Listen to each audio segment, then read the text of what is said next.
c'est important de faire cette entrevue-là pour laisser à mes descendants mon histoire, l'histoire de ma vie, parce que moi, j'ai pas connu mes grands-parents, ni d'un côté, ni de l'autre.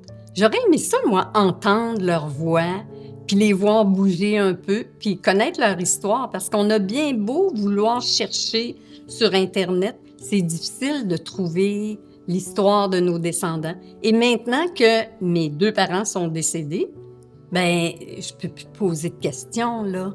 Et dans la famille de mon père et de ma mère, il reste plus personne. Alors, j'ai même pas une tante qui pourrait m'expliquer. Fait que moi, je trouve ça précieux de laisser un peu de qui je suis.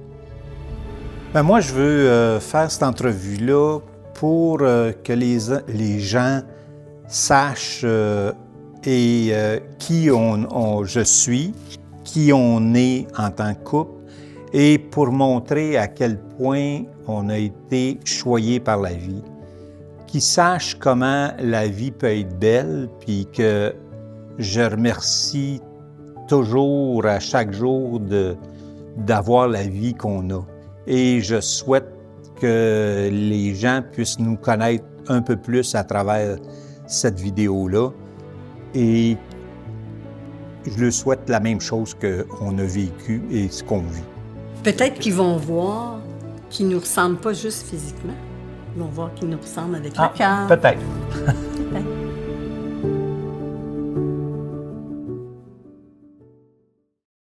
Bien, moi, je commencerai par mes ancêtres parce que pour moi, c'est le début, ça. C'est vraiment le début. Il y a des détails intéressants quand même. Du côté de mon père, c'est un certain Charles Allaire qui est parti de France dans le Poitou, là, la région du Poitou, en 1650 à peu près. Puis il est arrivé à l'île d'Orléans, lui. Puis suite à ça, ben là, si je continue un peu plus loin, là, ben mon grand-père vivait à Saint-Isidore, puis mon père est né à Saint-Isidore. Mon grand-père était agriculteur, c'était un fermier. Alors, je connais pas beaucoup d'histoires de lui, de ma grand-mère encore moins, surtout que je les ai pas connus, eux autres. Ils sont morts avant que je naisse. Fait que ça, c'est du côté de mon père. Il vivait en Beauce, alors à Saint-Isidore. Fait que mon père est né à Saint-Isidore.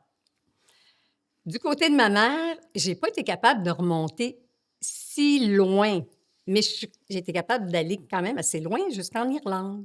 Parce que mon arrière-grand-père vivait en Irlande et s'est envenu ici durant la Grande Famine.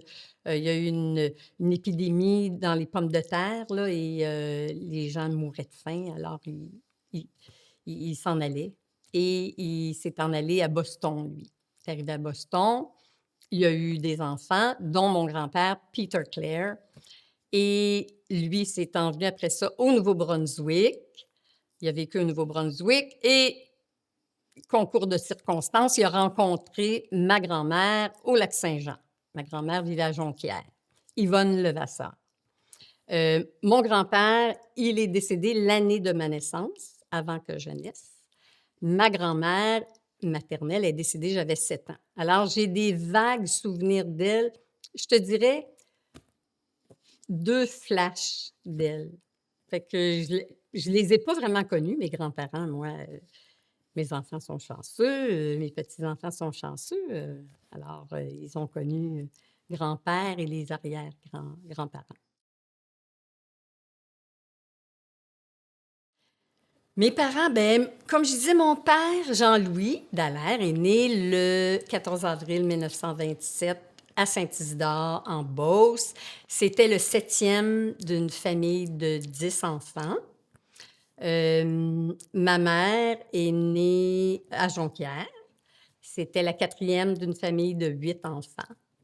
Alors, c'est un peu l'origine de mes parents. Je peux parler peut-être de, justement, mes parents. Mon père était un homme avec l'esprit libre, très curieux, qui aurait aimé voyager beaucoup, mais dès l'âge de 14 ans, il est parti sur les chantiers pour être cuisinier dans des camps de bûcherons. Fait que déjà, il avait le goût de partir, lui. Mais la vie a fait qu'il s'est marié, puis ils ont fait des voyages, mes parents, mais je pense que ça aurait été un grand bourlingueur, mon père, s'il avait été, célibataire, je crois. Je crois que ça aurait été ça. Et plus tard, mon père continuait à vouloir prendre de l'air parce qu'il s'est acheté un vélo à 65 ans et il s'est mis à faire du vélo, vélo, vélo, vélo, faire des voyages de vélo. Il a fait, Montréal-Gaspé à 69 ans, tout seul. 1100 kilomètres en 9 jours, comme ça. Fait que ça a toujours été en lui, cette fibre de voyageur, c'est ça. Fait que c'était un homme, justement très libre et qui nous laissait libres aussi. Un peu plus tard, je vais parler de la famille, là, mais il laissait les gens vivre et laisser vivre, là. Ma mère avait beaucoup de caractère, très indépendante. Une Jeannette Bertrand, mettons. Mais avec beaucoup de tendresse pour les gens qui étaient autour d'elle. C'était une, femme aimante pour son clan, vraiment. C'est et elle, les voyages, non, c'était pas quelque chose qui la motivait. C'était plus le quotidien qui la motivait, prendre soin de ses petits, là, comme on dit, ses petits-petits et à la fin de sa vie, de ses arrière-petits aussi, là. Fait que c'est ça, c'est un peu ce que je peux dire de mes parents. Ils ont chacun travaillé de leur côté. Mon père a été cuisinier dans les camps de bûcherons, sur les, bateaux de la Canadian Steamship Line. Il était cuisinier pour l'équipage et c'est d'ailleurs là qu'il a rencontré ma mère. Parce que ma mère, elle travaillait comme vendeuse de crème glacée sur un de ces bateaux-là. Et le plus drôle, c'est qu'elle avait pris une gageure avec sa sœur qui décrocherait l'emploi des 2, sa sœur ou elle. Puis sa sœur était plus âgée qu'elle, mais c'est elle qui l'a eu. Et c'est comme ça qu'elle a connu mon père. Ils sont tombés en amour. C'est comme ça que la relation a commencé. C'est drôle, hein? Et mon père a continué à être cuisinier. Il était cuisinier dans le premier Saint-Hubert barbecue. Euh, et il y a eu un bed and breakfast. C'est lui qui recevait les gens. Il a travaillé pour Steinberg. Et ma mère, elle, a fait différents emplois, mais à cette époque, les femmes arrêtaient de travailler pour rester à la maison. Elle a dû rester à la maison 20 ans avec nous. Puis le premier emploi qu'elle s'est retrouvée, c'est cuisinière dans un centre d'accueil pour personnes âgées. C'est ce qu'elle a fait. Ils ont acheté le centre d'accueil, mes parents, et ça a été son dernier emploi à ma mère aussi. Après, ça a été sa retraite.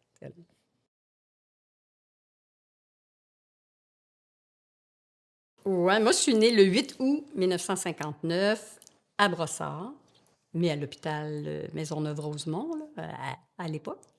Je suis la quatrième, le bébé d'une famille de 4 enfants et les 3 premiers enfants ont 1 an de différence et moi, 3 ans avec l'autre. Alors, je suis peut-être une surprise, un petit cadeau peut-être parce que moi, j'ai été chouchoutée, aimée, dorlotée pendant toute mon enfance.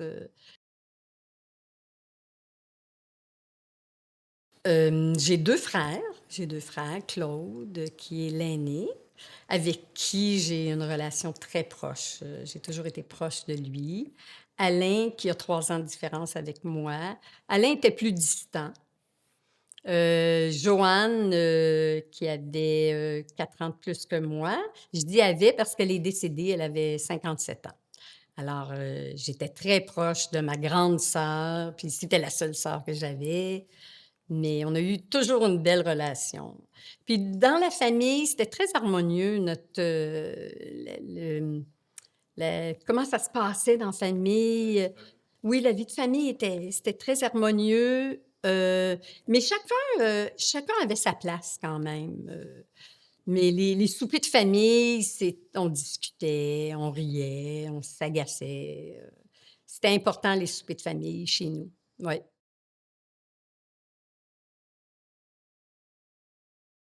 On a vécu à Brossard, je suis née à Brossard et ensuite de ça, quand j'avais 6 ans, on est déménagé à Pointe-aux-Trembles et on a vécu à Pointe-aux-Trembles. Moi, j'ai vécu à Pointe-aux-Trembles jusqu'à l'âge de 19 ans, en fait.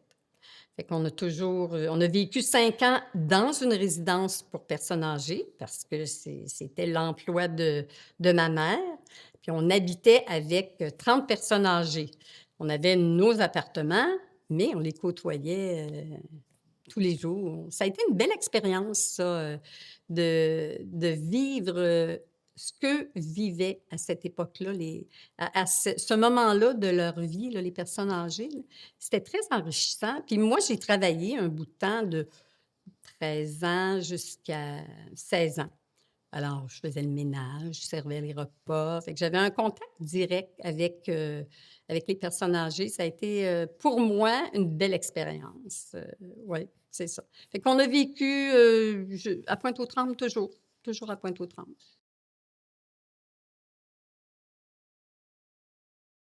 J'avais pas, moi, un gros cercle d'amis, mais je me souviens encore des noms de mes amis.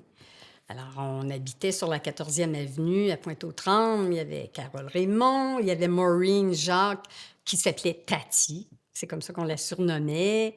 Brigitte Dubreuil. Et ça a été une belle période, l'enfance, là, de 6 ans à 12 ans, parce qu'il y avait un bon voisinage, nous autres, les 4-5 voisins proches. On était, on faisait pas des 5 à 7, mais on allait chez un, chez l'autre. Les enfants, là, le soir, là, ça arrivait l'été, là, on couchait à la belle étoile. Juste les enfants.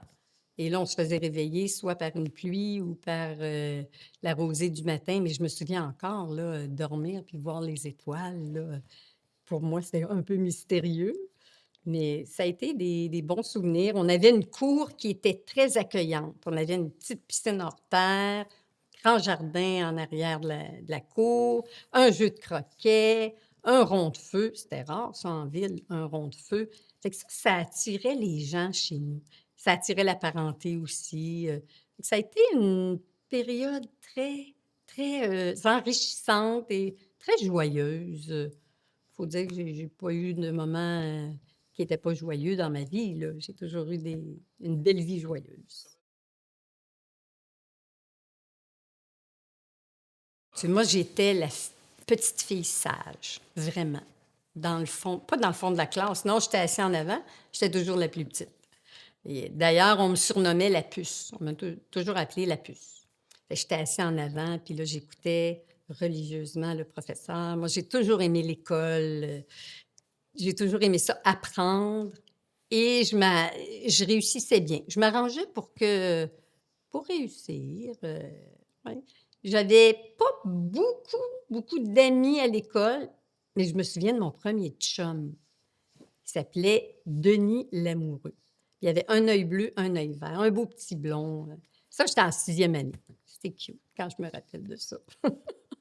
Fait que ça a été ça aussi une belle période, oui. Toujours la même école, l'école Saint-Marcel. Les Noëls chez nous, on a souvent reçu chez mes parents à Noël. Et quand on restait sur la 14e avenue, on avait une maison. Le salon était au sous-sol. C'était une grande salle. Puis en plus, on avait une salle de jeu où on pouvait danser. Et on recevait la parenté. C'était des gros parties, des gros parties. Ah, puis il y a une anecdote. Moi, je me souviens, ma mère était couturière et elle se débrouillait bien. Et puis, je me souviens qu'elle ait terminé de rembourrer le divan peut-être 2 heures avant le party de Noël. Mais elle voulait que tout soit beau, tout soit prêt, mais elle en entamait trop. Donc, à un moment donné, elle courait un peu. Mais c'était beau, c'était bien décoré. Puis mes parents étaient un peu avant-gardistes aussi. On a eu, moi, les sapins de Noël faits en branches, là, que tu fais juste peinturer, là, avec des boules bleues royales, là. Ils étaient un peu flyés aussi, mes parents. On a eu, un chien quand je restais à Brossard qui s'appelait Cookie et d'ailleurs tous les autres animaux de la famille se sont appelés Cookie après ça. Même les pinsons, Ça s'appelait tout Cookie. Mais ce chien-là, on aurait dit qu'il était resté, ce nom-là est resté probablement parce que ce chien-là a marqué la maison, a marqué la famille. C'est un petit chien bâtard, mais on avait un chat en même temps, une chatte, qui avait accouché dans le sous-sol et le chien au rez-de-chaussée faisait les 100 pas pendant que la chatte accouchait. Fait que c'était vraiment le chien de la famille, le petit chien de la famille. C'est peut-être pour ça que le nom est resté euh, ad vitam aeternam, là. Ouais. Ben non. Moi, j'ai pas eu d'autre chum que Michel. Mon premier chum. Je l'ai rencontré, j'avais 15 ans.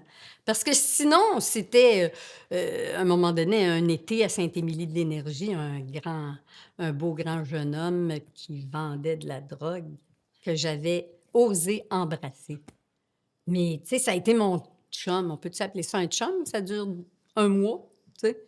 Mais sinon, c'est Michel qui a été le premier grand amour, mon premier amour, mais mon seul, il est encore là. C'était tellement facile chez nous, facile. Mes parents, là, c'était si tu veux que ça aille bien, déçois-les pas. Alors, on n'a jamais osé décevoir nos parents. On savait, je sais pas, c'est comme un non-dit.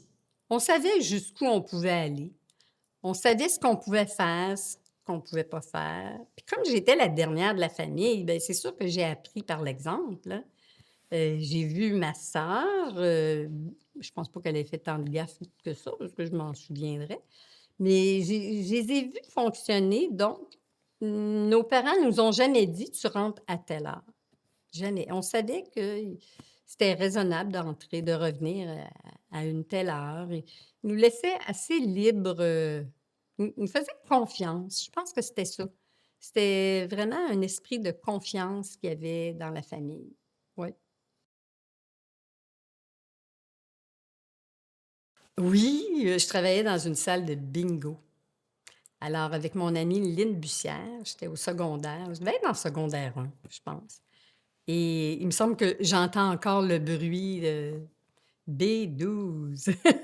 Et nous autres, on distribuait les feuilles, les petites cartes de bingo. Puis ça se passait dans un sous-sol d'église, comme bien souvent. C'est ça.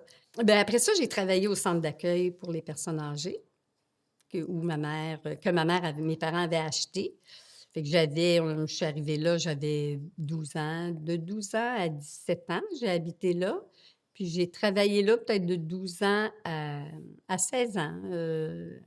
Alors, distribuer les plateaux, aller faire le ménage, même les salles de bain, tout, tout, tout. On faisait tout. Je distribuais même, pas que je le dise trop fort, les médicaments. On avait une armoire, il y avait le nom de chaque patient, chaque résident, avec quel médicament qu'il devait prendre. On mettait ça dans un petit cup en papier, puis on mettait ça devant sa place et chaque personne avait sa place.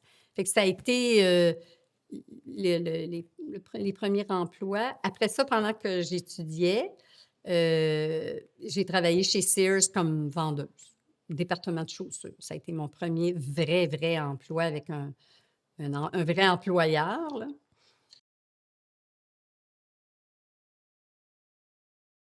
Ah, un drôle de passage parce que j'ai été secondaire 1 à secondaire 4 au couvent. Mais c'était pas un couvent où tu restais, là. C'était à Pointe-aux-Trembles, c'était à peu près à 1 kilomètre de chez moi, là. Ça s'appelait le couvent Notre-Dame de la Trinité. C'était sur le bord du fleuve à Pointe-aux-Trembles et c'était moitié laïque, moitié religieuse. Et je me souviens de certaines religieuses, là, qui avaient un mauvais caractère, mais je me souviens surtout, là, de l'odeur de ce couvent-là. C'était vieux, c'était vieux. Puis quand tu montais les escaliers, là, ça craquait. Tellement que quand je retourne dans des endroits similaires à ça, les odeurs, on dit que ça rappelle beaucoup de souvenirs. Ça me rappelle justement ce temps-là. Et là, on était juste des filles. Je me souviens de Lynne Bussière, Gina Tremblay, mais pas tant, j'avais pas tant d'amis. Je pense que j'avais pas besoin de beaucoup d'amis parce que même si je dis que j'avais pas beaucoup d'amis, j'ai pas un mauvais souvenir de ça. Pour moi, Ça allait comme ça, là. J'étais bien avec peu d'amis. Et secondaire 5, parce que ça se terminait au secondaire 4, le couvent. Secondaire 5, polyvalente de Pointe-aux-Trembles et là, les gars, et my God, qu'est-ce qu'ils font là, eux autres? Je trouvais qu'ils étaient trop. Ils étaient trop, ils étaient fatigants, mais j'ai fait juste une année, après ça, j'ai terminé. Et ensuite de ça, je suis allée suivre un cours en vente et mode. En fait, c'est la couture. Pendant 2 ans à l'École des métiers commerciaux de Montréal, coin Berry, René Lévesque. Je pense que l'immeuble existe encore, mais pas l'école, naturellement. Encore là, une vieille école où les planchers craquent. Ça sent la vieille édifice. Et là, j'ai appris à coudre et à faire des patrons et j'aurais pu travailler dans ce domaine-là. Mais j'ai fait des tentatives, des très grosses tentatives, 2-3 semaines, d'aller travailler dans une manufacture, de couture et j'ai dit: «Non, non, non, non, non, non, ça, c'est pas pour moi». Travail à la chaîne avec un patron qui te crie après et c'était que des femmes, hein, qui travaillaient là, qui ne font que coudre, que coudre. Ah, j'ai dit: «Non, ça, c'est pas pour moi» et c'est une très bonne décision que j'ai prise. J'aurais pas été heureuse, rester là-dedans. C'est drôle parce que moi, j'ai pas de regrets, j'ai pas de mauvais souvenirs et je peux pas dire que, tu sais, non. Mais les bons coups, les bons coups, beh, comme ça c'était une bonne décision de ne pas aller travailler en couture. C'était pas fait pour moi, j'ai suivi mon instinct. Je pense que c'est ça, moi. Les bons coups dans ma vie ont été pris avec mon instinct. Juste, se dire: il y a quelque chose derrière ça, non, je ferai pas ça». Alors, pour moi, les bons coups, il y en a pas un en particulier, c'est que les décisions que j'ai prises, je pense que je les ai prises avec mon intuition. C'est l'intuition pour moi, c'est très important.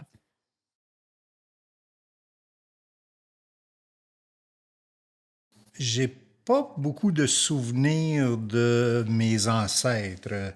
Les souvenirs que j'ai, ben, c'est pas des souvenirs, mais on a fait un voyage, j'ai fait un voyage récemment à l'île d'Orléans, qui on a pu retracer un peu les origines de la famille Lachance. La famille Lachance, naturellement, on vient de la France, puis notre famille s'appelait Lachance dit Pépin. Puis sont arrivés à l'île d'Orléans. Puis à l'île d'Orléans, il y a une petite place qui s'appelle Nos Ancêtres, qui nous montre les lots où sont arrivés nos ancêtres, qui ont toute la généalogie. Je suis pas quelqu'un qui s'intéresse beaucoup à ça, puis j'ai pas de mémoire pour les dates. Mais c'est ça, on s'appelait La Chance du Pépin, qui, à un moment donné, par la suite des choses, les maris, les mariages, puis tout et tout, le Pépin a pris le bord, puis c'est La Chance qui est restée. On se demande pourquoi, hein, entre s'appeler Pépin, avoir un pépin ou avoir la chance, on a choisi la chance. Fait que merci à mes ancêtres. Par contre, j'ai plus de souvenirs de mes grands-parents paternels. Mes grands-parents paternels restaient à Saint-Uribe. C'est pas une place très, très connue. Quand on parle de Saint-Uribe à quelqu'un, il se demande c'est où. Saint-Uribe, c'est près, juste pour se localiser un peu, vous localiser un peu, les gens, c'est à peu près à 30 kilomètres de Saint-Anne-de-la-Pérade. Saint-Anne-de-la-Pérade est plus connu. C'est vraiment un tout petit village qui existe encore, qui a encore une petite vie rurale, dont j'ai un de mes oncles, un des frères de mon père, qui reste là aussi. Alors, mon père, c'est ça, mes grands-parents. Moi, j'ai connu mes grands-parents, puis j'ai eu la chance de les connaître jeunes, parce qu'ils sont morts jeunes aussi. Ils sont morts vraiment début soixantaine. Mes deux grands-parents sont morts début soixantaine. Mais nous, quand on était très jeunes, On est venu d'une famille assez... Ben, on est 8 enfants chez nous.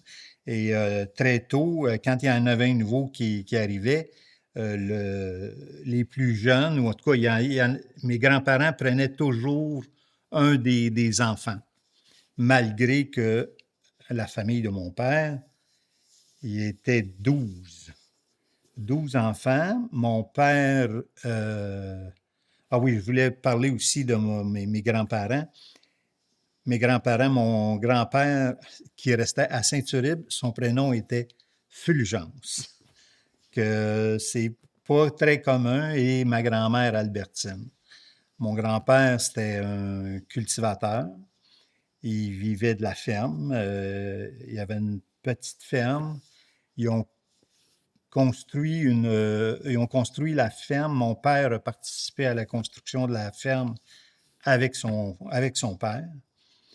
Et par contre, mon père et mon grand-père avaient une relation plutôt difficile. Ça fait que mon père est parti de la maison à 14 ans pour s'en aller dans le bois comme bûcheron. Mais les souvenirs que moi, quand j'allais chez mes grands-parents, ma grand-mère, c'était l'amour inconditionnel. Tu sais, il y avait tout le temps du monde dans la maison, tout le temps du monde dans la maison. On mangeait très bien. J'ai des souvenirs de me faire garder là, puis il y avait un chien Mickey, comme un petit pas un husky, mais ouais, style husky un peu, qui s'appelait Mickey. Puis j'étais plus proche de ma grand-mère que de mon grand-père. Mon grand-père, je me souviens d'avoir été assis sur le sleigh avec les chevaux qui tirent, puis que là, on allait installer des piquets de clôture. Hein. Mais mon grand-père, pas un mot sur la game, ça parlait pas, puis la journée était finie, c'était assis dans le salon, dans son fauteuil avec la pipe, son journal, puis il parlait pas à personne. Ma grand-mère, elle, c'était colleuse, puis tu sais, elle était fine avec tout le monde. Elle était fine, tout le monde aimait ma grand-mère. Fait que à partir de là, ben c'est ça, eux autres, il y avait tellement une grosse famille, les plus vieux s'occupaient des plus jeunes, puis et ainsi de suite. Mais la famille La Chance, c'est ça, c'était une grosse famille. Puis mon père, vu que mon père est parti jeune, il est allé dans le bois, il est revenu. Je ne sais pas comment il a rencontré ma mère, je n'ai pas l'histoire de comment il a rencontré ma mère. Mais ils se sont mariés jeunes, et tout de suite, ben, aussitôt qu'ils sont mariés, ils ont eu des enfants tout de suite. Et ça a été, ils se sont mariés, le voyage de noces, 9 mois après, c'était le premier. Puis chez nous, c'est ça, comme je disais, on est 4 enfants. On est 4 enfants, puis là, on a 8 enfants, je m'excuse, mais les 4 premiers, on n'a pas un an de différence. Fait qu'à chaque fois que c'est la fête d'un, on a toujours la même âge de l'autre. Fait que pour mes grands-parents, ça a été ça. On a toujours eu une belle relation aussi. Les oncles et les tantes ont toujours été, côté La Chance, ont toujours été importants. Du côté de ma mère, ça a été plus difficile parce que ma mère a perdu ses parents jeunes. Je sais que les 2 parents sont morts très jeunes. J'ai pas de mémoire de quoi ils sont décédés, mais c'était les filles qui s'occupaient de la famille, puis les plus vieilles. Ma mère était dans les plus vieilles de la famille. Puis c'est les Rochons. Ça, la famille, c'est les Rochons. Ça fait que j'ai pas connu mes grands-parents du côté de ma mère. Fait que j'ai zéro souvenir. Puis, ben, mes grands-parents côté La Chance, ben, je les ai connus pour le temps que je les ai connus parce que sont décédés, j'avais peut-être à peu près 12, 13 ans. Puis, on a été une période où peut-être les 2 dernières années, on les a pas vus du tout à cause d'une circonstance familiale. C'est ça. Mes grands-parents, c'est ça.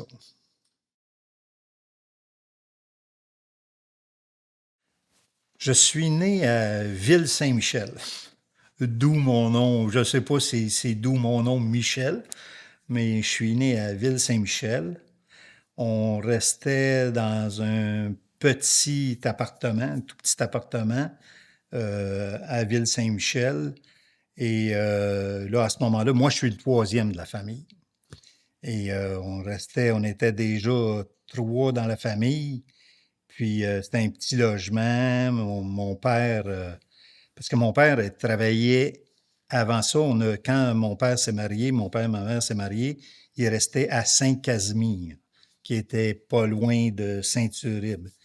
Puis à ce moment-là, quand il était revenu du bois, qu'il s'est marié, il travaillait pour une compagnie de plywood à Saint-Casimir, une compagnie qui faisait du plywood. Puis, à un moment donné, il avait espérance d'avoir meilleur en s'en venant à Montréal. Il s'est emmené à Montréal. On avait le petit logement. Là, moi, je suis né là. Mais alors que j'ai 2 ans, on déménage à Rivière-des-Prairies. Mon père, on est déjà rendu 4 dans la famille. J'ai une autre sœur. On déménage à Rivière-des-Prairies. Mon père achète un ancien chalet d'été.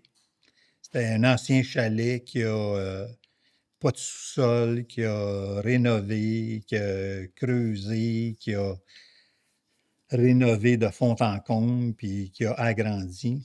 D'où est peut-être le fait que c'est peut-être ça le fait que j'ai pris exemple là-dessus, parce que notre première maison n'avait pas de sous-sol non plus et qu'on a creusé. Mais c'est ça, on arrive vers Rivière-des-Prairies. J'ai 2 ans, puis là, j'ai pas de souvenirs là.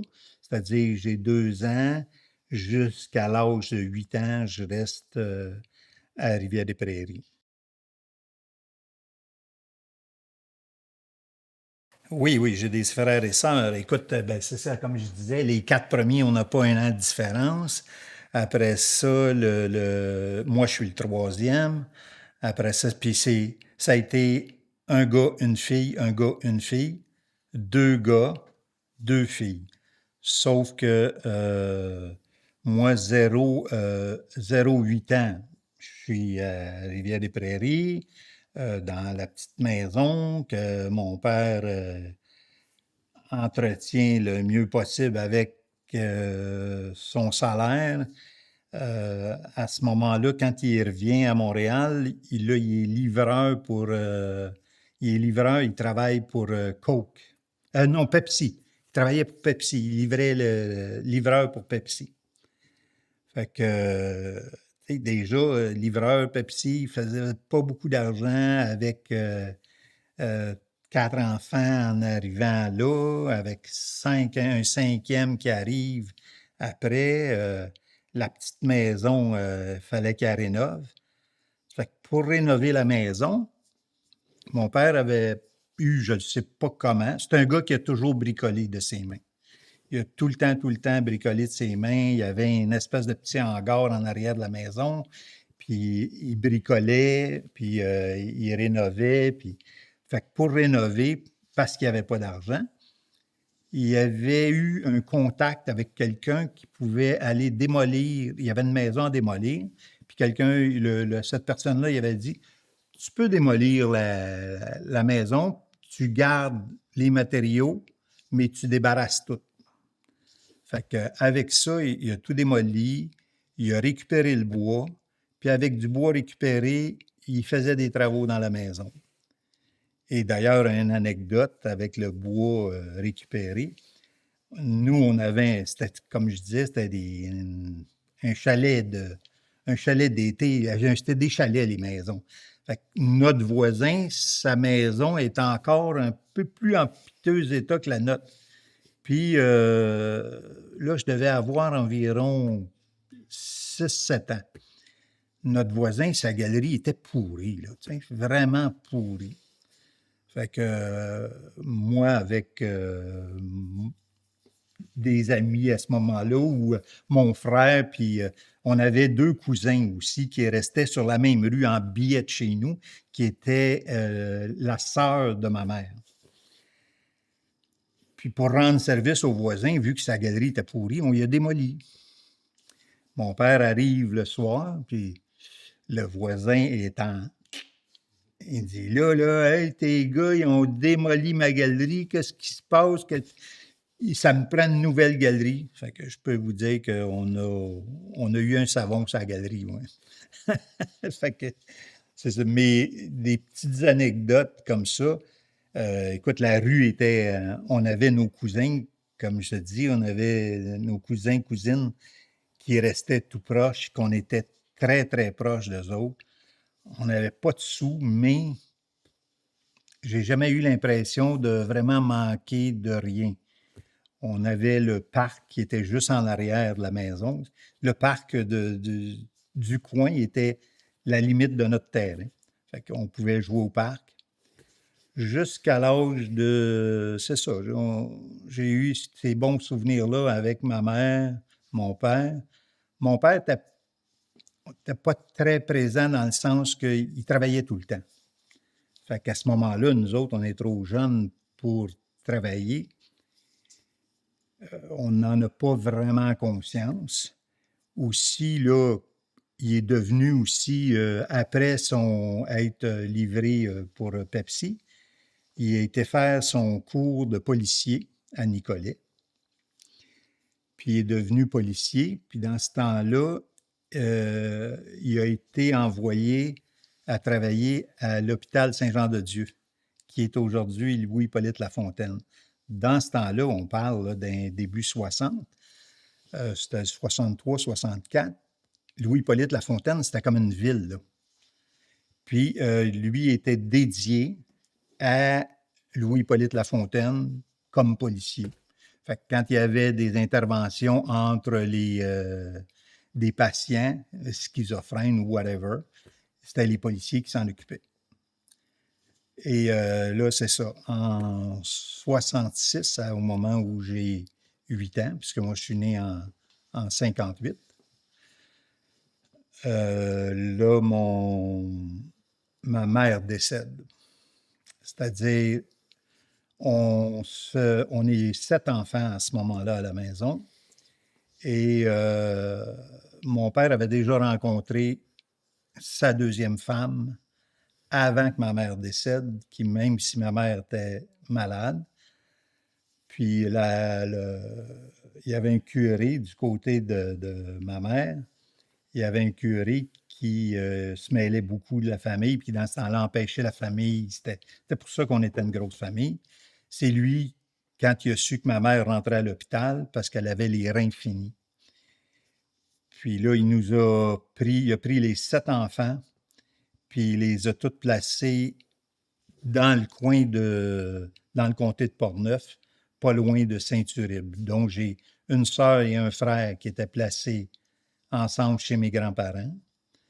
Moi, j'étais tout seul, puis j'ai été placé dans une famille où c'était une veuve avec 3 enfants qui restait à Saint-Ubalde.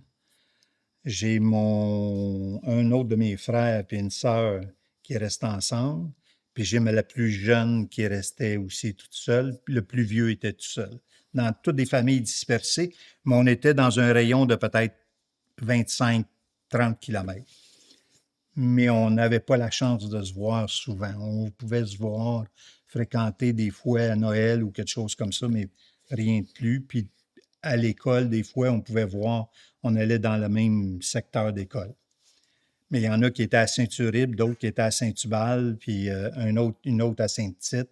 Fait qu'on c'était difficile de pouvoir se voir. Et là, mon père, a fallu que mon père se batte. Il a fallu qu'il se batte parce que pour nous revoir, il voulait nous revoir. Mon père a rencontré sa deuxième femme, comme je disais, avant que ma mère meure, une femme 10 ans plus jeune que lui. Et lui, il s'est battu. On a été placés pendant 2 ans et demi. moi, ces 2 ans et demi-là, c'est-à-dire de 8 ans à 11 ans, dans la famille où j'étais, c'était une veuve, comme je disais, qui avait zéro argent. Elle travaillait à faire des ménages et ainsi de suite. Mais le curé, parce que elle c'était une Rochon, fait que c'était du côté de ma mère. Puis le curé il avait dit, ben là, t'as 2 filles puis un gars, puis le gars, il est une couple d'années plus vieux que Michel, tu vas le prendre.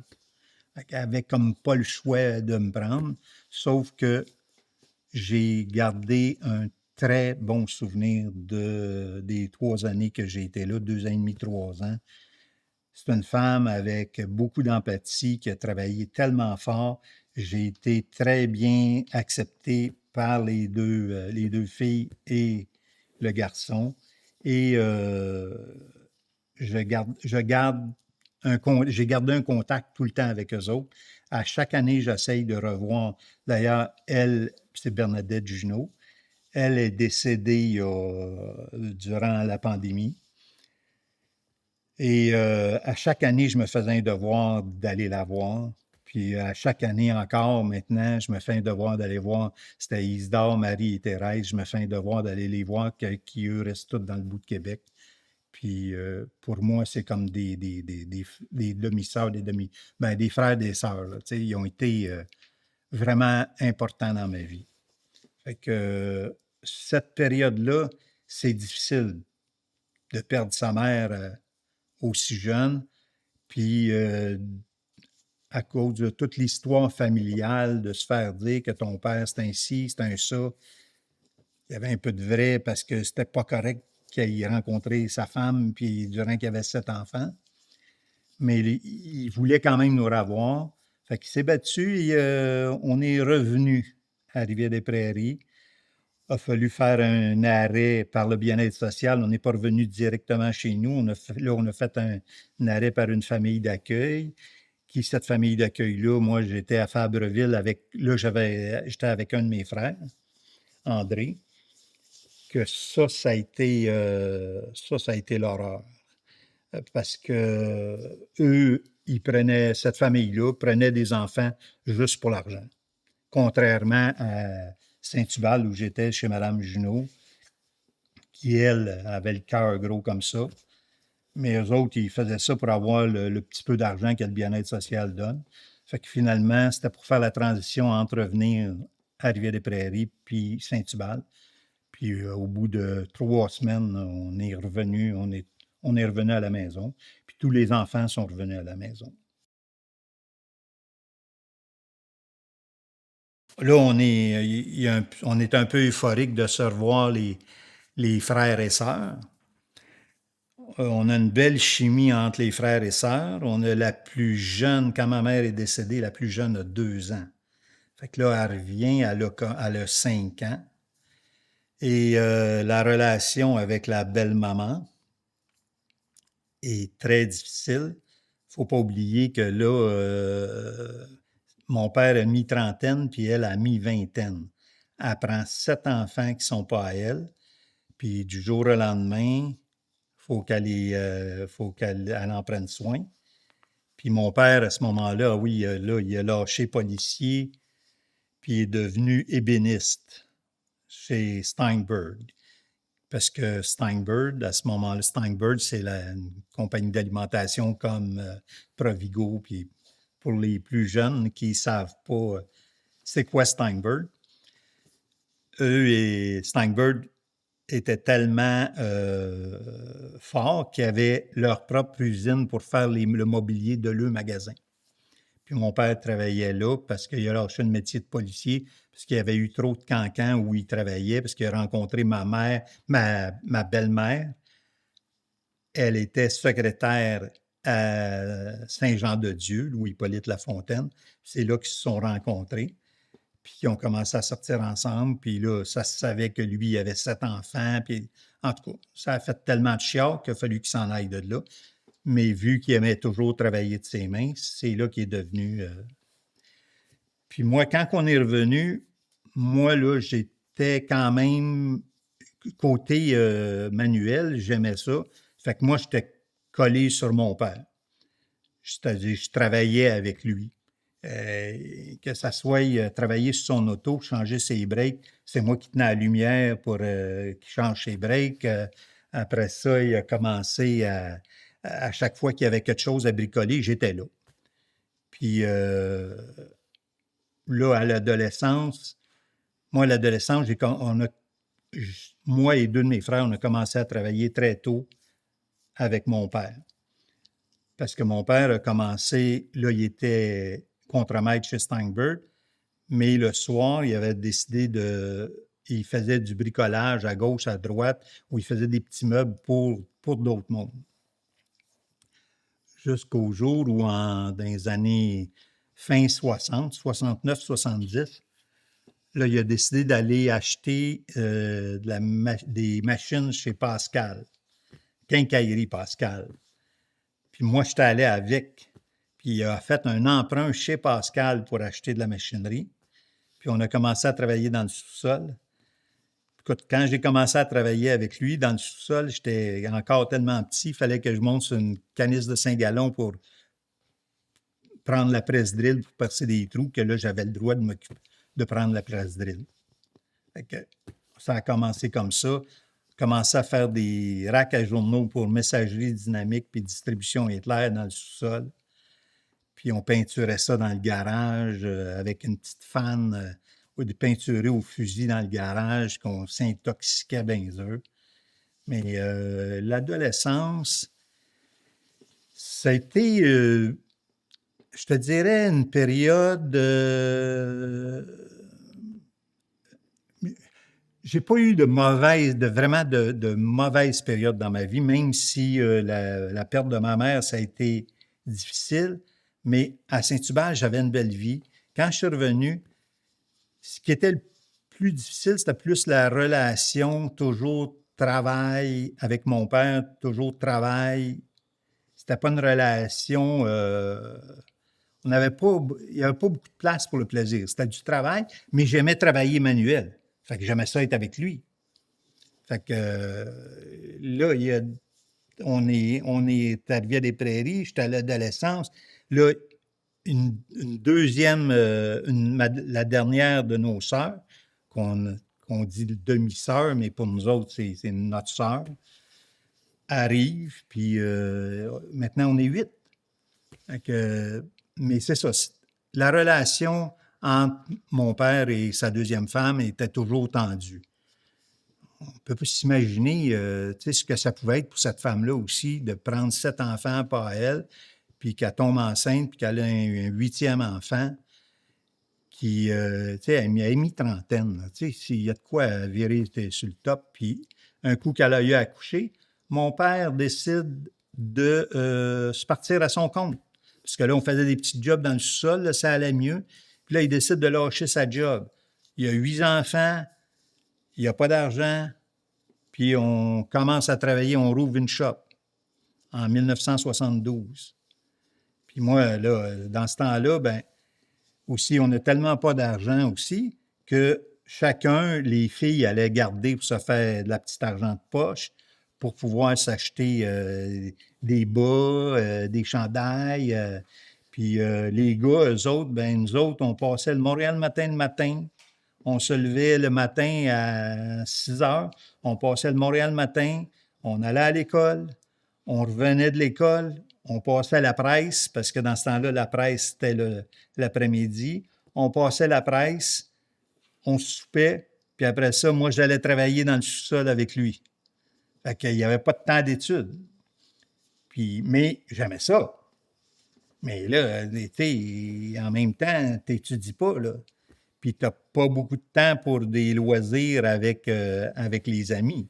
Fait que c'est pour ça qu'avec l'adolescence, je dirais, là, de 11 ans, 12 ans à aller à 16 ans, ou 15 ans, il n'y a pas beaucoup de place pour le plaisir. On fait juste travailler puis aller à l'école. Quand tu as 16 ans, là j'ai commencé à pouvoir sortir un petit peu le samedi soir, parce qu'on travaillait tous les soirs, mais le samedi soir, c'était libre, puis le dimanche, c'était libre. Fait que là, le dimanche, le samedi soir, là, ça a été commencé le patin en roulette. Écoute, le patin à roulettes, là, j'avais une liberté. Là, je pouvais partir de Rivière-des-Prairies. J'allais au centre Paul-Sauvé pour faire du patin à roulettes. Paul-Sauvé, c'est au coin de Pineuf puis Beaubien. Là. Ça prenait, style, 1 heure et quart se rendre en autobus. Puis mon père, lui, eux autres, chez nous, c'était tu rentres à 10 heures, il faut que tu sois rentré. Fait que là, on partait dans le milieu de l'après-midi, puis on se payait un petit hot dog à côté, puis là, on était au patin à roulettes à 6 heures, puis à 9 heures, il fallait revenir parce que fallait être là à 10 heures, puis pas 10 heures et une, 10 heures. C'est ça, c'était strict, c'était très strict. Sauf que entre frères et sœurs, aussitôt que mes parents, ben, mon père et ma belle-mère partaient pour aller faire l'épicerie le jeudi, là, et là, c'était le free for all dans la maison. Là. Mais on avait une belle esprit de famille, puis on l'a encore, une belle esprit de famille.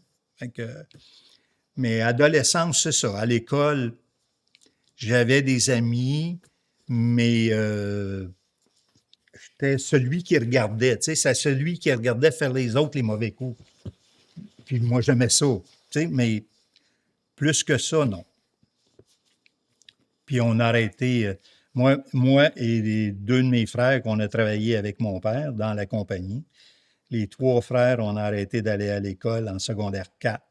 Fait qu'il n'y en a pas un qui a son secondaire 5 parce qu'on travaillait. Je me souviens même, moi, mon secondaire 4, au mois de mai, on avait un contrat à Shop là, qui pressait, puis mon père disait, là, tes examens, si tu as un examen le matin, mais l'après-midi, tu viens travailler, là.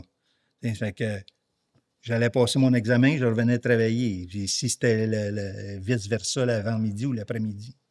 Fait que, j'ai fini mon secondaire juste à la peau des fesses. Pas mon secondaire 4, c'est juste à la peau des fesses. Fait que pas de diplôme.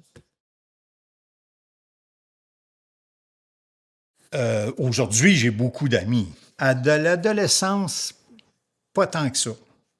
Pas tant que ça. À l'adolescence, pas tant que ça, parce que, comme je disais, on a eu un petit peu, à l'adolescence, on a eu un petit peu parce que on a été une période, on restait à Rivière-des-Prairies, puis au bout de l'île, il y avait un camping qui s'appelait le Camping Bel-Air.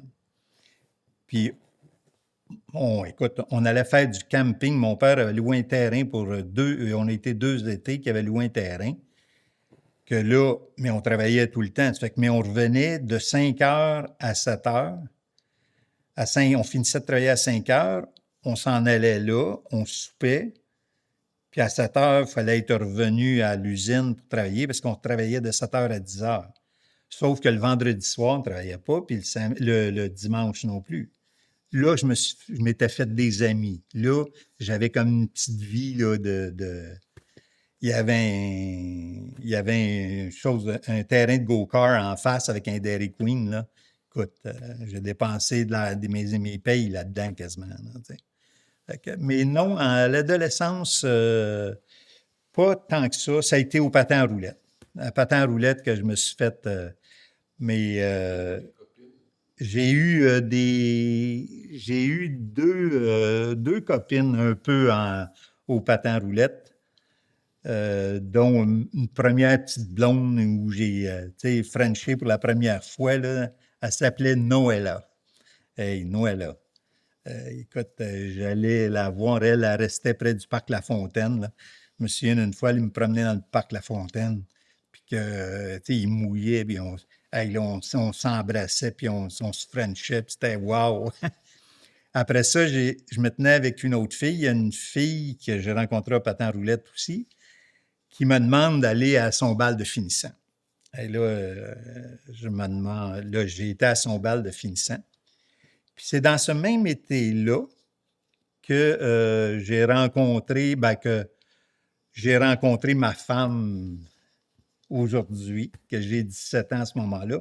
Moi, j'ai déjà lâché l'école à ce moment-là. Qui, elle, est à son bal de finissant, puis elle vient chez nous parce que mon père et son père travaillaient ensemble, puis ils sont venus chez nous par hasard avec la famille. Puis là, ça a comme on s'est vus, puis ça a comme... Ah oui, oui, oui, bonjour, bonjour. Puis une semaine plus tard, je reçois un téléphone. Oui, allô, c'est Lise. Lise? Lise qui? Lise Dallaire. Ah oui, oui, oui, oui, OK, oui, oui. Puis là, elle me demande d'aller à son bal de finissant de la compagnie. Fait que j'ai dit oui. C'est comme ça. Ben là, j'ai été là. Puis après ça, j'ai dit, hey, tu viendrais-tu faire du patin à roulette? On a commencé à faire du patin à roulette, puis l'amour a commencé là, puis ça n'a pas lâché depuis le temps. Fait que c'est... Mais c'est ça, Lise, ça a été ce qui m'a vraiment fait du bien. En tant que cadeau, là, il y avait une chaleur chez Lise. Ben, dans la famille de Lise, il y avait une chaleur à comparer à chez nous. Chez nous, j'avais cette chaleur-là entre frères et sœurs, mais pas avec les parents. Tandis que chez Lise, c'était le bonheur. C'était la liberté.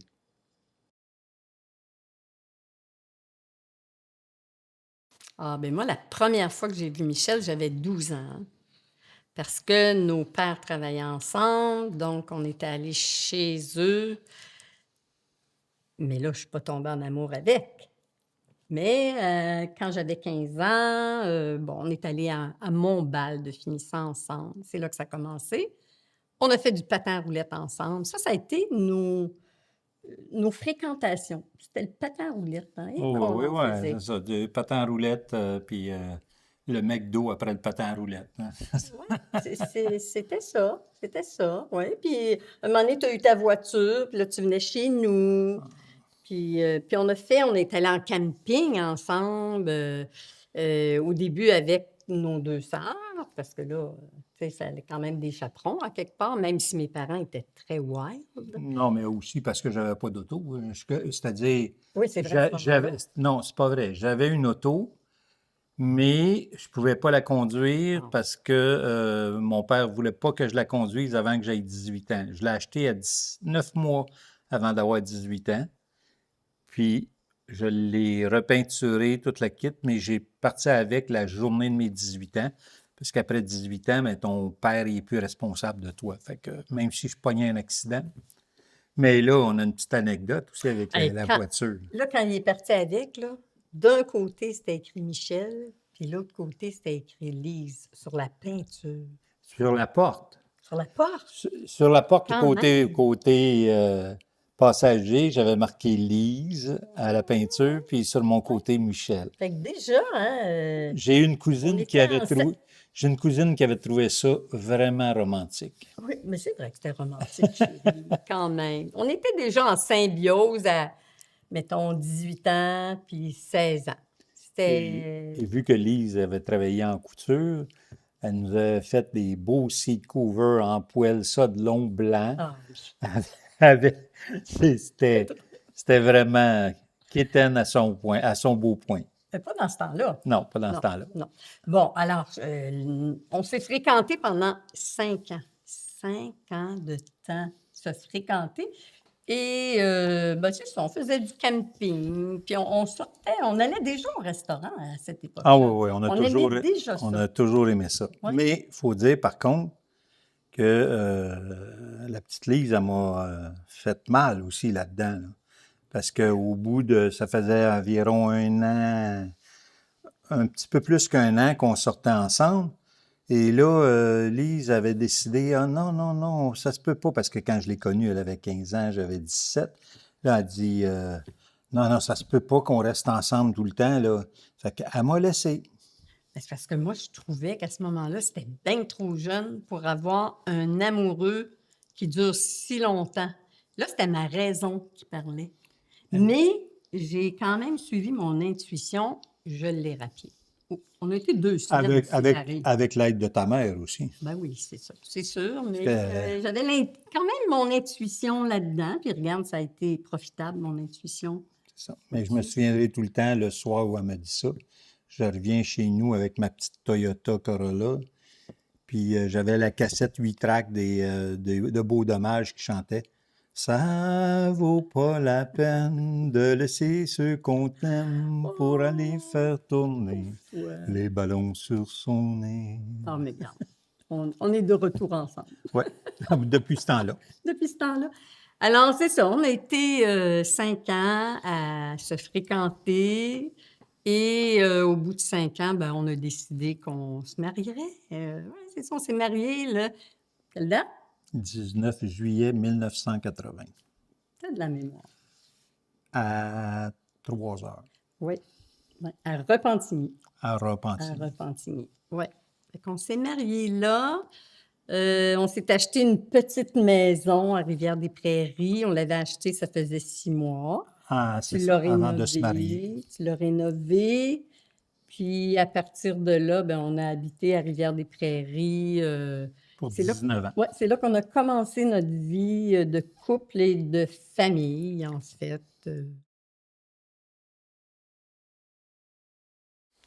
On a eu Marjolaine qui était le premier bébé de la Famille famille Lachance. Lachance. C'était quand même quelque chose. Ouais. Il y était 8 enfants dans sa famille et c'était Marjolaine la première. première. Fait que ça a été comme la première de toutes, Marjolaine.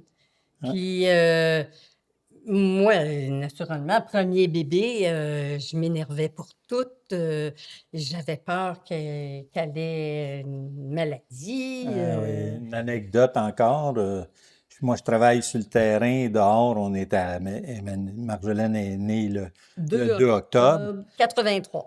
C'est ça. Puis là, moi, je suis sur le terrain dehors à l'arrière. Puis d'un coup, elle rouvre la fenêtre. Michel, Michel, Michel, viens-t'en, vite, la petite est malade.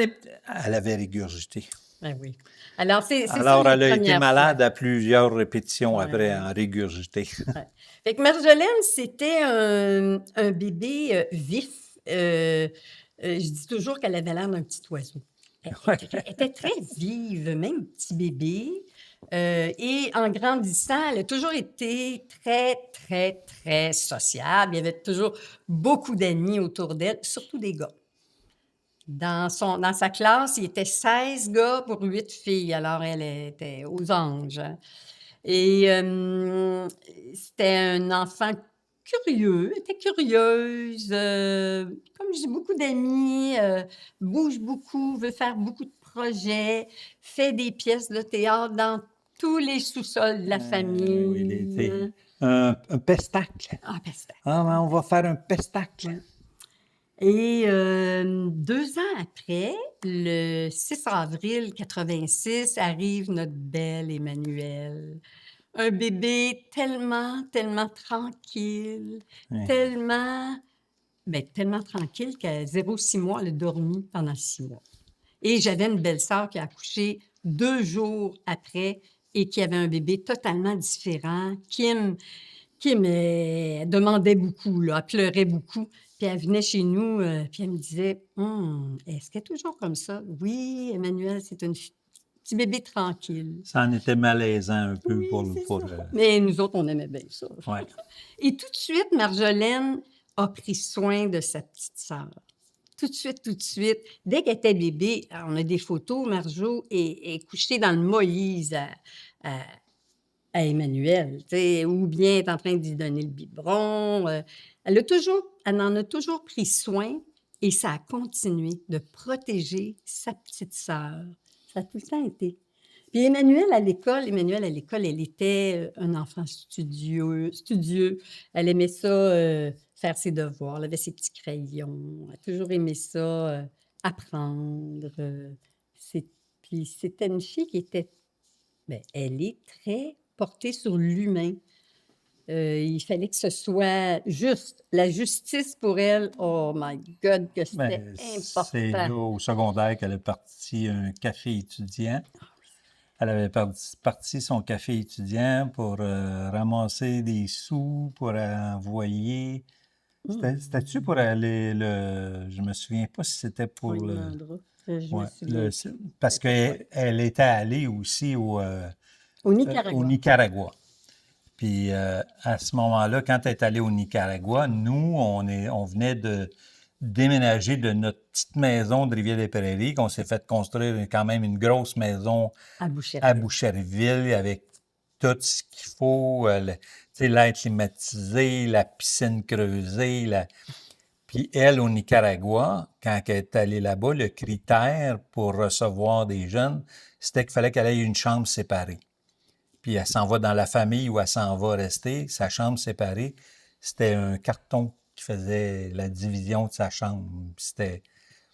Puis écoute, elle pouvait manger 3 repas par jour, que c'était quasiment du gallo pinto, des fèves, les 3 repas. Mais il y avait une petite, puis avec un peu de fruits, puis il y avait une petite qui, la maman disait, tu peux pas manger les fruits parce que c'est pour la petite. C'est Puis pour Emmanuel.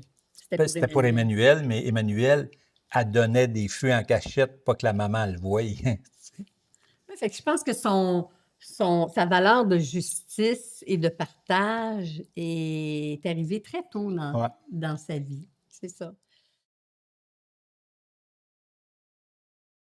Ben, les voyages, on en a toujours fait avec les enfants, mais au début, c'était pas loin. On allait, ben d'ailleurs, on est allé à l'Auberge du Petit Bonheur très tôt. Emmanuel, je pense qu'elle avait 3 ans la première fois qu'on est allé en famille à l'Auberge du Petit Bonheur, auberge où Emmanuel a travaillé par la suite, où Marjo a travaillé. Fait que l'Auberge du Petit Bonheur, ça fait partie de nous. Mais en Ouais. fait, ça remonte plus loin que ça. Oui, ben nous-mêmes, on est allés à l'Auberge du Petit Bonheur quand on avait 18 ans, là, tu sais, mais, En famille. en famille, avec sa famille, ma famille.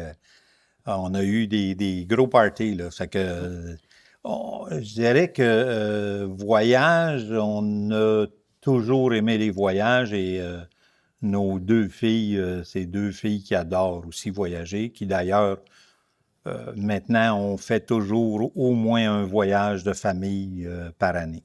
Fait que, les voyages, ça a toujours pris une place importante pour nous autres. Notre premier voyage en avion a été notre voyage de noces, Oui, qu'on à est Walt Disney World. à Walt Disney en Floride. Puis c'est à partir de là, on a toujours pris du temps avec nos enfants pour faire des voyages, mais toujours aussi du temps en tant que couple pour faire des voyages en tant que couple. Ça fait que, ah non, on a vraiment une belle vie, nous. Ben, moi, j'ai travaillé longtemps pour la compagnie Sears, qui était à l'époque comme un peu les Simons maintenant, là, grand magasin à rayons. J'ai commencé à temps partiel et j'ai basculé à temps plein à un moment donné. J'ai été assistante gérante, gérante de département et j'ai travaillé 13 ans pour Sears. Ensuite de ça, ben, j'avais décidé d'arrêter de travailler parce que je voulais m'occuper des enfants. À cette époque-là, Emmanuel avait 1 an et demi, Marjolaine en avait 3 ans et demi. Et à chaque fois que j'allais travailler, ça me crevait le cœur. Alors, on avait décidé, quand la maison sera payée, parce qu'on payait la maison avec mon salaire, ben, on prendra la décision, est-ce que je continue ou je poursuis? Et la décision a été bien facile à prendre. J'ai arrêté de travailler. J'ai été 8 ans à la maison. J'ai adoré ça. Je ne m'ennuyais pas du tout. Je faisais plein de choses avec les filles. Et je faisais du bénévolat à leur école aussi quand ils allaient à l'école primaire. Fait que moi, je m'amusais dans tout ça. Même si mes belles-sœurs et ma sœur travaillaient, là, ça devenait à un moment donné, je ne savais plus de quoi parler parce que me parlaient de leur travail. Moi, je parlais des enfants. Mais ce côté-là me comblait, moi. Et suite à ça, quand Emmanuel a eu à peu près 8 ans, je me suis dit, ah, j'aime tellement ça, faire du bénévolat à l'école, je vais aller faire mon bac en enseignement. Et ça a pris 4 ans. J'ai fait mon bac en enseignement à temps partiel, en fait. Ça a pris 4 ans. Et ensuite de ça, j'ai travaillé pendant 10 ans comme enseignante sur la rive sud de Montréal. J'ai adoré ça, mais j'ai trouvé ça trop difficile. Je trouvais que la tâche était trop ardue pour un seul enseignant par classe.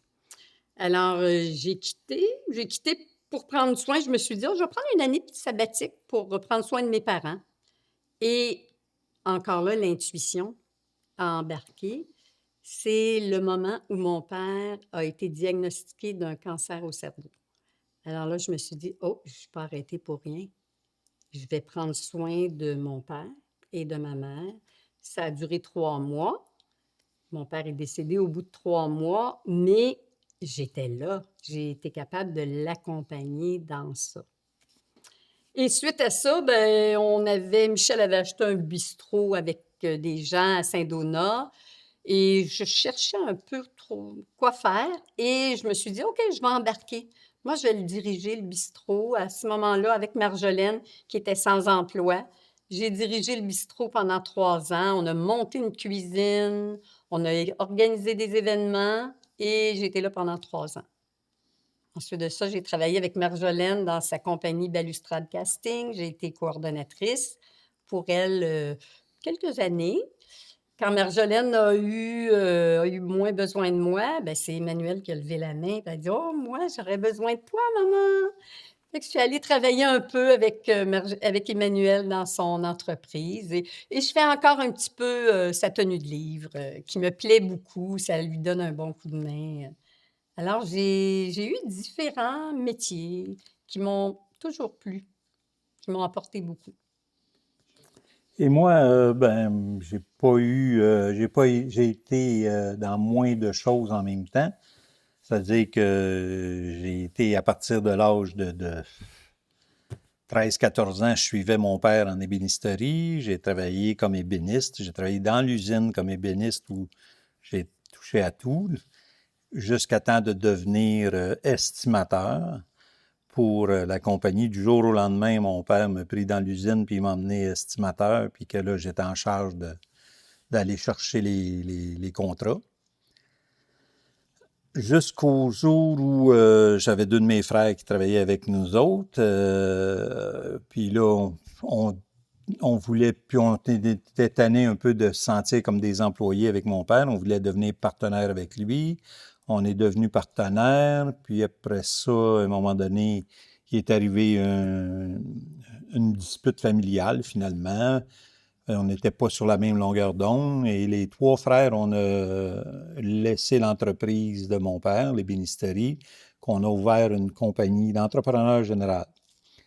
Parce que dans l'ébénisterie, on faisait juste du commercial. Ça fait qu'on était, moi, en tant qu'estimateur, je me promenais sur les chantiers, puis on a pris quand même une expérience là-dedans, à faire des boutiques puis des magasins, des bureaux. Puis là, on a parti une compagnie de général. Par la suite, 1 an et demi plus tard, on a racheté la compagnie d'ébénisterie. Puis les 3 frères, on avait une compagnie d'entrepreneur général et d'ébénisterie. Après ça, en 2000, pour l'an 2000, là, on était... il y en a un qui s'occupait de l'ébénisterie, les 2 autres de la compagnie générale. On commençait à avoir des visions différentes et moi, je voulais commencer à prendre plus de temps pour moi, pour ma famille, arrêter de travailler 6 jours par semaine, puis 70 heures par semaine. Eux n'avaient pas la même vision. Eux voulaient continuer à faire ça, mais bon, à ce moment-là, on s'est séparés, puis j'ai travaillé 2 ans comme contractuel, comme chargé de projet contractuel pour mes 2 frères, mais encore là, je me sentais trop comme un employé. À ce moment-là, j'ai reparti une compagnie d'entrepreneur général de 2002-2003 jusqu'à ma retraite en 2021. Mais j'ai adoré ce que j'ai fait. J'ai toujours aimé ce que j'ai fait, puis on a travaillé beaucoup d'heures. Ce que j'aimais moins, c'est ça, c'était rendu à 42, 43 ans. J'étais plus motivé juste par le travail. Fait que j'ai pris ma retraite et ça fait 3 ans là, que je suis retraité. C'est le bonheur total.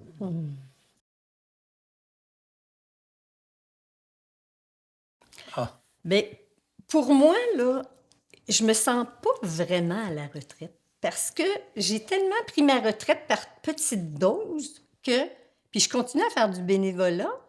Je pense que je vais travailler toute ma vie, moi, sans que ce soit rémunéré. Mais pour moi, ça fait partie de continuer à se construire, continuer à créer. En fait, c'est ça, créer des choses. Fait que pour moi, je me sens pas à la retraite, ne serait-ce que j'ai du temps maintenant. Là, j'ai le loisir de choisir qu'est-ce que je fais, à quel moment, où je mets mon temps, où je mets mon énergie. Ben moi, mais ça sur le... Moi, la retraite, Moi, je suis à la retraite. Par contre, je suis encore partenaire avec un de mes frères dans un bâtiment commercial où on a des locataires qui m'occupent un petit peu. Avec les filles on s'occupe aussi des filles, on aide, donne un coup de main aux filles. Fait que j'ai pas l'impression d'être arrêté, mais j'ai l'impression de faire ce que j'aime. On fait beaucoup de sport. Tu sais, l'hiver, on fait du ski, du snow, le Pickleball. pickleball, le golf, le ponton. Juste de se lever à l'heure qu'on veut le matin. Ah, Ça, c'est le bonheur. Nous deux, on aime ça. Le matin, de prendre le temps de se coller, puis de se lever tranquillement, puis de se faire notre petit déjeuner tranquille, de prendre le temps de lire la presse le matin. Moi, ça, juste ça, c'est un cadeau de la vie, là. Tu sais, c'est de ne pas être sur le gun tout le temps, tout le temps, tout le temps. Moi, j'en profite, puis je m'ennuie pas, mais pas du tout. C'est le bonheur, puis on en profite pour voyager. On fait en moyenne au moins 3 ou 4 voyages par année, qu'on adore voyager. Puis les deux, c'est le fun parce que les deux, c'est ça, on a nos verres de vin qui sont là parce qu'on est des amoureux du vin, peut-être plus moi que Lise, là. Mais, tu sais, aller se promener en Europe, c'est merveilleux, là, que ce soit l'Europe, mais on est allé à Hong Kong, on est allé en Australie, ah, mais là, faut surtout pas oublier de parler de 2 voyages importants. Quand toi, tu as eu 60 ans, ah, Michel, son rêve, c'était d'aller vivre en Toscane pendant un bout de temps. Alors, on avait loué une maison pendant 2 mois en Toscane. On est resté là, j'étais dans pas un... encore retraité complètement, là. Non, c'est vrai. Un petit patelin, un petit bled qui s'appelle Monte Chiaro. Petit bled, on a loué une grande maison, 5 chambres à coucher, 5 salles de bain. Et là, on a dit aux amis avant de partir, on a dit, là, vous pouvez tous venir, on a choisi quand même, vous pouvez tous venir, prenez votre billet d'avion, nous autres, on fournit la maison, la bouffe, le vin. Et il y a 27 personnes qui sont passées dans ces 2 mois-là, mais on les avait toutes cédulées pour faire des bons matchs. Parce que là, si tu invites des gens qui ne s'entendent pas ensemble, ça a été un séjour extraordinaire. Les filles sont venues, les petits-enfants, mais Thomas, à ce moment-là, on n'avait pas Sam à cette époque-là. Et un autre voyage, le voyage à Londres pour mes 65 ans. Non, c'est 60 ans. 60 ans, c'est ça. Pour ses 60 ans, c'était l'année d'après, ses 60 ans. Là, écoute, moi, ils m'ont vraiment... Parce qu'il y a eu un autre party à part mon voyage, que c'est le voyage, c'était moi qui me l'offrais pour mes 60 ans. Mais pour eux autres, ils m'avaient fait vraiment quelque chose de spécial on pourra peut-être compter dans un autre temps. Mais pour ces 60 ans, j'avais préparé avec mes 2 filles, on avait préparé un voyage à Londres sans Lise le sache. Et c'était un voyage surprise. On était au chalet, on venait de tomber aux vacances de la construction. Puis j'avais dit à Lise, là, moi j'étais fatigué à ce moment-là, j'avais un contrat très demandant. J'ai dit, garde, on s'en va au chalet, là, on va être là, mais j'ai dit, dimanche, il faut qu'on aille à Boucherville parce que j'ai promis à du monde qu'on irait souper. Fait qu'elle a dit, OK, c'est correct. Je pensais qu'on était pour se reposer. On arrive ici, il y avait une limousine qui nous attendait en avant. Là, elle dit, où c'est qu'on s'en va? J'ai dit, on s'en va souper. J'ai dit, c'était une surprise. Je t'ai pas dit où qu'on allait souper. Moi, Là, j'étais partie avec ma sacoche. C'est tout. Mais chose que je savais pas, c'est qu'on s'en allait à l'aéroport et que là, rendu à l'aéroport, on arrive devant un comptoir Air Canada, première classe. Il dit, attends-moi, va chercher les billets, Londres. Et moi, c'était un rêve d'aller à Londres. Alors, vous imaginez, hein, les pleurs et tout et tout. Alors, on a fait Londres. Puis, en plus, la surprise, les filles venaient avec leurs conjoints, chose que j'ai appris à l'aéroport. On se rend à Londres une semaine. Après, moi, je pense qu'on revient. On s'en va en Toscane, en en Italie. Italie, voir une grande amie qu'on avait connue lors d'un voyage précédent. Et en Toscane, j'apprends qu'on s'en va rejoindre Emmanuel et Thomas à Paris. Alors, ça a été 2 semaines de surprise en surprise, extraordinaire. Alors, c'était un... Fait que des anecdotes de voyage, on en a beaucoup. Ah oui. Ah, Ah, mon Dieu, les amours de notre vie. on a Commence, Thomas. parce que moi, je suis... Euh, Thomas, ça a été. Hmm. Thomas, c'est un. Il va avoir 16 ans bientôt. C'est un amour. C'est un amour. C'est un bel humain. C'est un gars qui a une grande sensibilité. C'est vraiment un bel humain. Il y a même si notre fille, Emmanuelle, est séparée du papa quand Thomas avait 2 ans, ils ont une belle relation. Thomas, il adore son père, il adore sa mère, il a une belle relation avec les deux. Il est chanceux parce qu'il est entouré d'amour, mais on est chanceux de l'avoir dans notre vie. C'est un jeune qu'on a eu la chance de côtoyer beaucoup à notre maison de Saint-Donat. À Saint-Donat, il est chez eux. Chez nous, il est chez eux. Et on a une relation grand-parent, petit-enfant avec lui incroyable. Mais c'est depuis Et le début, puis vraiment. Il depuis était le tout petit. début.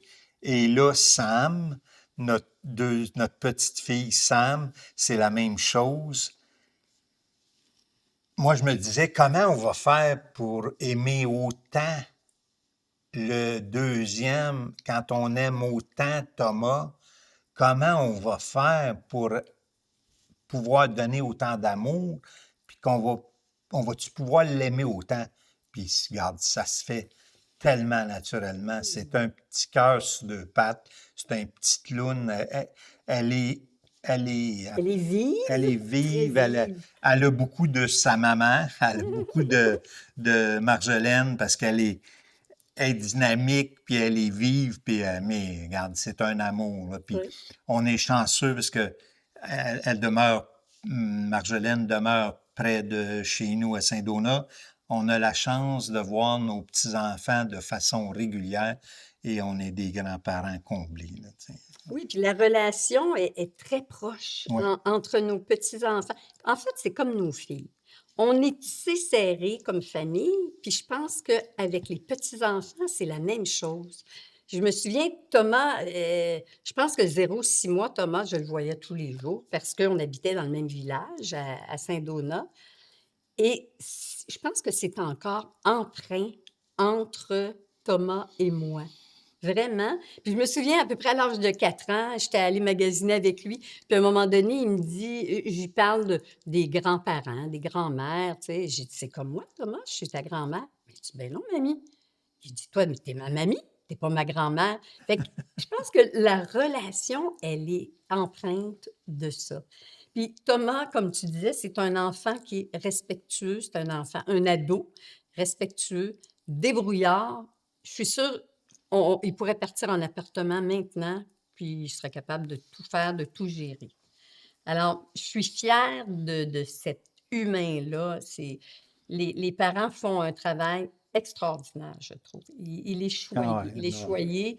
Puis Sam, Et on est choyés. Sam, c'est un petit bout de chou, c'est une petite poulette. On l'appelle notre poulette. Elle a 3 ans. Elle est tout petite, mais déjà, c'est tellement beau de voir toute l'évolution depuis sa naissance, là, elle est intelligente, comme Thomas. Elle Hey, vive. on a des petits-enfants intelligents. Ah, Je pense qu'ils ont un petit peu de gêne, hein, de nous. Ah, hein, mais pas travail, d'être grand-parent, c'est un cadeau. mais C'est un quand, tu cadeau. sais, quand on pense à la richesse qu'on a de pouvoir avoir cette relation-là avec nos petits-enfants, là, puis la richesse qu'eux autres aussi ont de nous connaître. Tu sais, moi, je fais du snow je fais du ski, je fais du snow avec Tom, là, tu sais. On joue, tu sais, Lise, elle joue au hockey dans la cour avec Tom. Tu sais, oh non, on est vraiment choyés. Ben, on est choyés, je pense aussi, parce qu'on a transmis à nos enfants, puis on est choyés par nos enfants qui nous le rendent. Hmm, Tu sais, moi, Emmanuel et Marjolaine, c'est des femmes sensibles, attentionnées, accompli. accomplies, qui vont s'informer, qui vont nous partager des choses. Comme je disais, on est tissés serrés, mais on n'empiète pas dans le jardin du voisin. On est très respectueux, les quatre, l'un de l'autre, Hmm. mais on n'est pas, on est attentif quand même, soucieux. On est soucieux de ce qui se passe dans leur vie. Et pour nous, c'est important. Hmm. Oh, moi, en fait, j'ai beaucoup de beaux souvenirs. J'en ai pas juste un. Je pense que le premier beau souvenir, c'est la rencontre avec Michel. Je pense que c'est ça. Puis après, c'est tous des beaux souvenirs, des étapes importantes, la naissance de Marjolaine, la naissance d'Emmanuel, la naissance de Thomas, la naissance de Sam. C'est ça, mes beaux souvenirs. Je n'ai pas juste un. C'est la même chose pour moi. C'est des souvenirs, des beaux souvenirs. Je pourrais en énumérer une quantité incroyable. Puis souvent, on se dit une chose. Tu sais, moi, souvent, je le dis aussi. C'est, admettons que j'aurais à partir demain matin, je mourrais demain matin tout d'un coup, comme ça. Il faudrait pas que personne ait de remords ou de peine pour moi. Je calcule qu'on a j'ai une vie incroyable. J'ai travaillé beaucoup. J'ai eu la chance de rencontrer une personne qui était à côté de moi, puis qu'on était ensemble, puis comme je disais, on est bien à tous les jours ensemble. On est, c'est facile, on se comprend, on est capable de laisser de la place aussi, on s'empiète pas un sur l'autre. C'est sûr qu'on a eu nos hauts puis nos bas, mais je recommencerai, demain matin, je recommencerai pareil. J'ai pas de regrets. J'ai pas de regrets dans la vie, j'ai juste le goût de dire, je souhaite à tout le monde d'avoir une belle vie comme j'ai eu. Tu sais, et de pouvoir, tant qu'on a la santé, on veut garder la santé.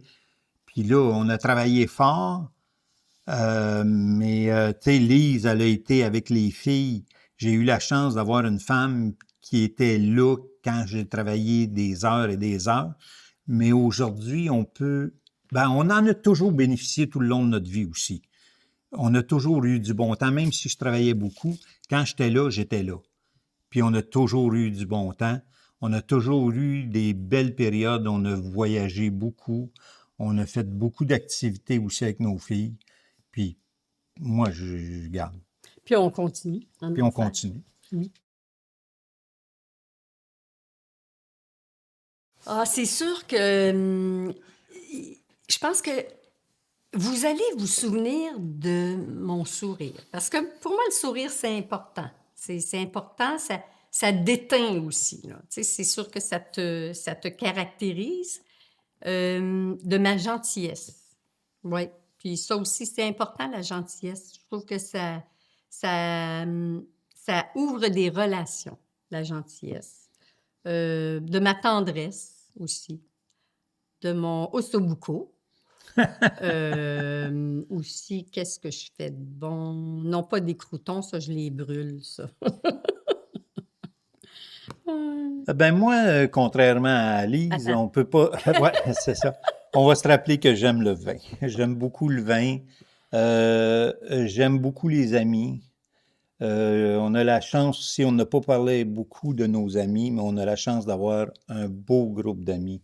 Des amis qui ont les mêmes valeurs que nous, Que- qui sont, excuse, je t'interromps, qui sont positifs, qui sont des gens amoureux de la vie, des gens qui s'occupent de leurs enfants beaucoup. Des gens qui rient aussi. On a beaucoup de plaisir. ouais. Euh, je veux qu'ils se souviennent de moi, c'est ça, de quelqu'un qui a aimé la vie. Quelqu'un qui a du caractère, par contre, comme j'ai toujours dit, moi, je connais personne qui aime pas Lise, là. Tout le monde aime Lise. Moi, je le sais que j'ai du caractère puis que je peux pas plaire à tout le monde. Puis ça, je vis très bien avec ça. Mais je souhaite à tout le monde de pouvoir vraiment avoir le genre de vie que j'ai eu, là, puis que j'ai.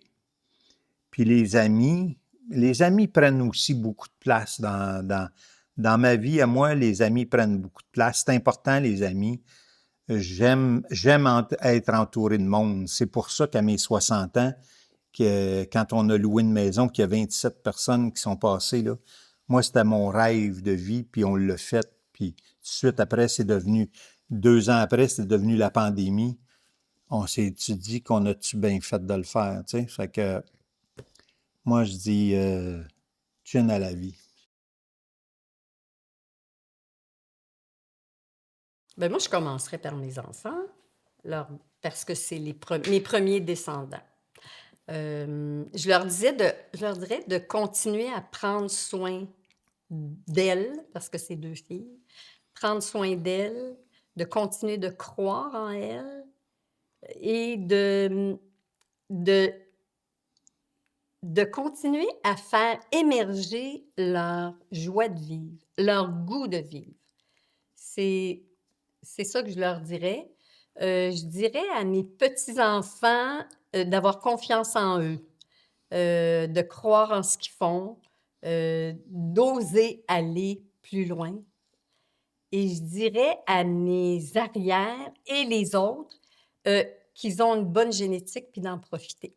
C'est ce que je leur dirais, de continuer de poursuivre ce qui se dégage de notre famille. Je trouve que c'est un héritage, parce que j'en ai un héritage derrière moi, que je connais pas. Là, eux vont avoir la chance, vous allez avoir la chance de nous connaître. Bien, continuez à propager ça autour de vous. Continuez à bien vous entourer et d'aimer les gens autour de vous. Oui, c'est pas mal la même chose, mais tu sais, c'est keep it simple, là. Tu sais, gardez ça simple, là. Tu sais, puis essayez de voir à tous les jours, tu sais, qu'il y a du soleil à tous les jours, là. Puis profitez des gens qui sont autour de vous autres, là. Tu sais, profitez de la vie, puis oui, là, on vit dans dans une drôle d'air, mais moi, je pense que je fais confiance à la vie parce que si on regarde les générations futures avant nous autres, on se disait ah, hey, j'aimerais pas ça. Tu sais, nos parents disaient hey, là, ce sera pas drôle, là, comment ça va être. Moi, là, je fais confiance à la vie, là, puis oui, l'intelligence artificielle, puis tout, puis on va s'adapter. Mais oubliez pas une chose, ayez du plaisir aussi, tu sais. C'est ça que j'aurais à dire à mes petits-enfants, puis mes arrière-petits-enfants, et tout le monde en général. Et moi, je terminerai sur quelque chose que mon père m'a légué, en fait. Il disait, quand il n'y en aura plus, il y en aura encore. C'était son credo à lui. Mm. Moi, j'ai gardé ça. Et ça s'applique à tout. Tout ce qu'il y a de positif, là. L'amour, l'amitié, des fois, tu penses que c'est fini. Non, il va en avoir encore. Le travail, non, il va en avoir encore. Toujours garder ça. Quand il n'y en aura plus, il y en aura encore. Puis moi, je me dis, c'est un peu comme chacun de nous. On dit, quand je ne serai plus là, ben, je serai peut-être encore là. J'aurais laissé une empreinte, en fait. J'aurais laissé quelque chose. Fait que pense que moi, je terminerai là-dessus. Oh, on pourrait terminer avec ça, tiens, ma chérie.